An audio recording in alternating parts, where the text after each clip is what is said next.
မိခင်ဘဝမရောက်ခင်ကိုပြောချင်တဲ့တစ်ချက်ကိုပြောပြမယ်။အိုးရေစရာကောင်းတာကကျမမိခင်တယောက်ဖြစ်လာတဲ့အချိန်မှာအခုနားလည်ပြီလို့ခံစားမိတယ်ဒါပေမဲ့နှစ်အနည်းငယ်ကြာတော့ဘာမှနားမလည်ပါဘူးလို့ပဲထင်မိတယ်။ဒီတော့အဓိကပြောချင်တာကတခဏခဏလေးတိုင်းကိုခံစားလိုက်ပါအချိန်ကအယမ်းမြန်လွန်းတယ်။ဒါကမိဘတိုင်းပြောတဲ့အကြံပြုချက်ဆိုပေမဲ့အကုန်အမှန်ပါပဲအချိန်ကတကယ်ကိုကုန်မြန်လွန်းတယ်။နှစ်ဓာတ်ပုံတွေပိုရိုက်ထားဖို့ကျမတို့အားလုံးပြန်ကြည့်တဲ့အခါဒီအချိန်ကဓာတ်ပုံတွေပိုရိုက်ထားရမှာပဲလို့နောင်တရတက်ကြတယ်။သုံးကိုအလိုကိုယုံကြည်ဖို့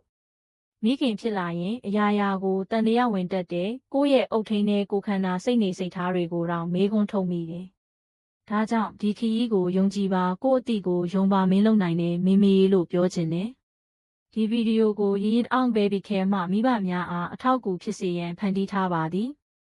ကျမတို့၏အကြောင်းအရာများကိုနှစ်သက်ပါက like share လုပ်ပြီးနောက်ထပ်ကလေးပြုစုနည်း